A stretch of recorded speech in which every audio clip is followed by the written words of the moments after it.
चलिए, नमस्कार बच्चों, केमिस्ट्री विथ रवि सर। जी हाँ, हमारी सीरीज़ चल रही है बिल्कुल जीरो से सुपर हीरो। जी हाँ, बिल्कुल जीरो से सुपर हीरो की इस क्लास में आपका हार्दिक स्वागत है, अभिनंदन है। आज की इस सेशन में हम बात करेंगे 11th केमिस्ट्री।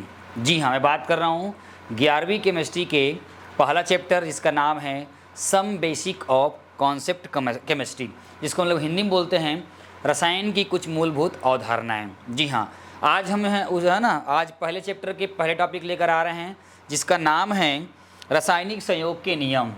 11th केमिस्ट्री रासायनिक संयोग के नियम, जिसको हम लोग बोलते हैं लॉ ऑफ केमिकल कॉम्बिनेशन। रासायनिक संयोग के नियम या लॉ ऑफ केमिकल कॉम्बिनेशंस। प्यारे बच्चों, मैं आपको इस वीडियो में पूरे नियम्स को बताऊंगा और मैं फोकस करूंगा कॉन्सेप्ट को।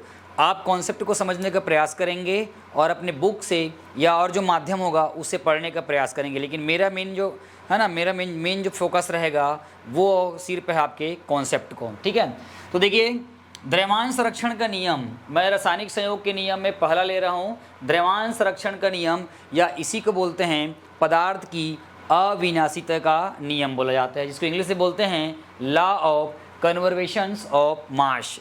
समझ में आ रहा है? तो द्रव्यमान संरक्षण के नियम को कौन प्रस्तुत किया था? लेवोजियर ने प्रस्तुत किया था 1789 को।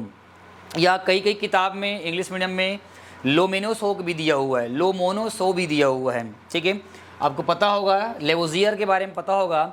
इस लेवोजियर को फादर ऑफ केमिस्ट्री के नाम से भी जाना जाता है, मतलब केमिस्ट्री के इसको जनक भी बोलते हैं और केमिस्ट्री के इसको पिताजी बोला जाता है। तो प्यारे बच्चों, आज हम पहला जो बात करेंगे द्रव्यमान संरक्षण का या पदार्थ की अविनाशिता का नियम। डिटेल में पढ़ते हैं, आइए देखिए, है ना। ये नियम ये बोलता है कि किसी रासायनिक अभिक्रिया में अभिकारकों का कुल द्रव्यमान अभिक्रिया के पश्चात बने पदार्थ उत्पाद, है ना, के कुल द्रव्यमान के बराबर होता है। ये नियम ये बताता है कि जब कोई रासायनिक अभिक्रिया होती है तो रासायनिक अभिक्रिया के पहले अभिकारक जो होता है और रासायनिक अभिक्रिया के बाद जो उत्पाद होता है ना, जिसको हम लोग क्रियाफल बोलते हैं, प्रोडक्ट बोलते हैं, और इधर वाले को रिएक्टेंट बोलते हैं। तो दोनों जो होता है वो ये बोलता है अभिक्रिया के पहले और अभिक्रिया के पश्चात जो है दोनों का भार क्या होता है, बराबर होता है। और ये नियम जो होता है जनरली भार को रिप्रेजेंट करता है। या अपन ऐसे भी लिख सकते हैं, या बोल सकते हैं द्रव को न तो उत्पन्न किया जा सकता है और न ही नष्ट किया जा सकता है, केवल इसे एक रूप से या दूसरे रूप में जो है ना परिवर्तित किया जा सकता है। तो ये अपन ये नियम पेपर में आएगा, द्रव्यमान संरक्षण का नियम आएगा, तो इसी को लिखना है। रासायनिक है ना, नीचे वाला भी लिख सकते हो, दोनों को भी लिख सकते हो, दोनों को मैं बारी बारी से आपको बताने का प्रयास करूँगा। ठीक है तो पहला मैं जो है आपको एक्सपेरिमेंट, आपको पता होगा कि जब दो या दो से अधिक पदार्थों के बीच, है ना, जब दो या दो से अधिक पदार्थों के बीच रासायनिक अभिक्रिया होती है तो जिन नियमों के द्वारा जो है ये संपन्न होती है उसी को हम लोग क्या बोलते हैं, रासायनिक संयोग के नियम बोलते हैं। तो चलो मैं इस नियम को एक्सपेरिमेंटल के रूप में समझाने का प्रयास करता हूँ। तो प्रयोग द्वारा इस पे स्पष्टीकरण, प्रयोग नंबर मैं 1 ले रहा हूँ। तो प्रयोग नंबर जब मैं 1 लूँगा तो प्रयोग नंबर 1 में क्या लूँगा, ध्यान समझना। मैं एक गोल पेंदे का फ्लास्क लूँगा।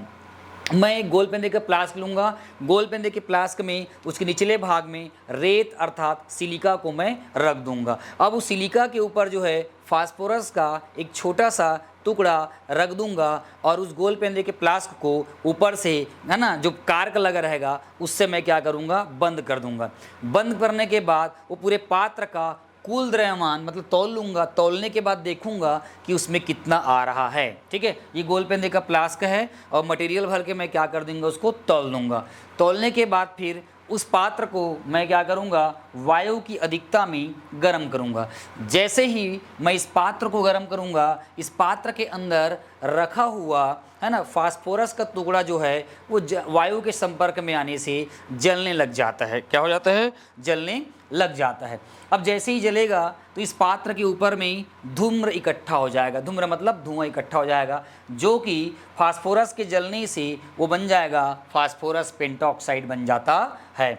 अब उसके बाद उस पात्र को मैं क्या करूँगा, ठंडा होने के लिए रख दूँगा, और ठंडा जैसे ही होगा उसके बाद मैं उस पात्र को फिर से तौल लूँगा, और तौलने पर फिर मेरे को ज्ञात होता है कि अभिक्रिया कराने के पहले उसका ये ग्राम था और अभिक्रिया करने के बाद ये ग्राम प्राप्त हुआ। दोनों को मिलाकर देखते हैं तो कुल द्रव्यमान आपस में क्या होते हैं, बराबर आते हैं। अभिक्रिया के पहले जब वो गर्म नहीं हुई थी और अभिक्रिया के बाद जब वो गर्म हो गई थी, जब ठंडा किए और दोनों द्रव्यमान को हम लोग नापे तो देखा, मान लो इसको अभिक्रिया कराने से पहले ये 100 ग्राम का था, अभिक्रिया कराने के बाद जब ठंडा किया तो 100 ग्राम आ गया।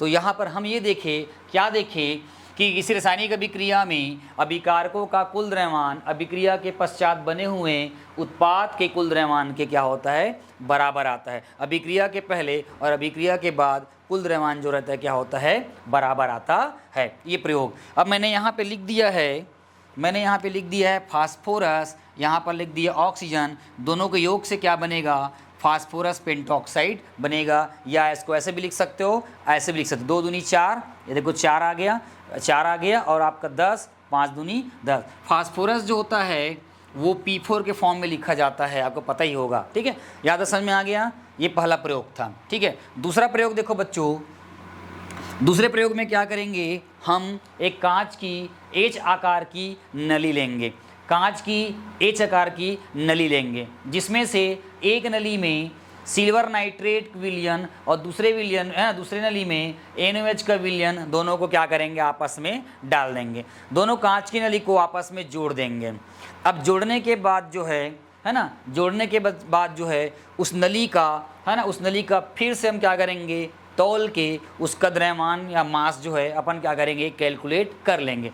फिर जैसे ही मान लो इसको तौलने के बाद इसका ग्राम आ गया, जो भी आ गया 80 ग्राम आया हो या 80 जो भी होगा, उसके बाद दोनों विलयन को आपस में क्या करेंगे, मिलाएंगे। तो दोनों विलयन को जब आपस में मिलाएंगे तो आयनिक क्रिया होगी, क्योंकि इसके अंदर में है ना आयंस भरे हुए हैं, है ना। देखो AgNO3 और NaCl भरा हुआ है, दोनों को आपस में जब मिला देंगे तो मिलाने के बाद जब रासायनिक क्रिया हो जाएगी तो कुछ देर के बाद फिर से हम क्या करते हैं, उसको तौलते हैं। तौलने के बाद फिर हम ये देखते हैं कि फिर से इसका द्रव्यमान जो है वो क्या आता है, पहले जो द्रव्यमान नापी गई थी वो द्रव्यमान के क्या करता है, वो बराबर आता है। तो इस प्रकार से ये भी लैंडोल्ट का नियम भी ये भी पुष्टि करता है कि प्रयोग के पहले और प्रयोग के बाद कुल द्रव्यमान बराबर है, संरक्षित है। यहाँ पर आयनों की क्रिया होती है, पहले NaCl में Na+Cl माइनस, AgNO3 में प्लस और आपका माइनस, तो ये प्लस जाएगा इसके साथ और ये जाएगा इसके साथ, तो क्या बनेगा, NaNO3 और AgCle। यहाँ पर एक प्रकार का सफ़ेद अवक्षेप प्राप्त होता है। क्या प्राप्त होता है, एक प्रकार का सफ़ेद अवक्षेप प्राप्त होता है। इस प्रकार हम देखते हैं कि अभिक्रिया के पहले, अभिक्रिया के पूर्व और अभिक्रिया के पश्चात जो है कुल द्रव्यमानों में कोई परिवर्तन नहीं होता है। अर्थात हम बोल सकते हैं कि इस रासायनिक अभिक्रिया में द्रव न तो उत्पन्न हो रहा है और न ही क्या हो रहा है, नष्ट हो रहा है। इसी को हम लोग बोलते हैं द्रव्यमान संरक्षण का या पदार्थ की अविनाशिता का क्या बोलते हैं हम लोग, नियम कहते हैं। समझ में आ रहा है।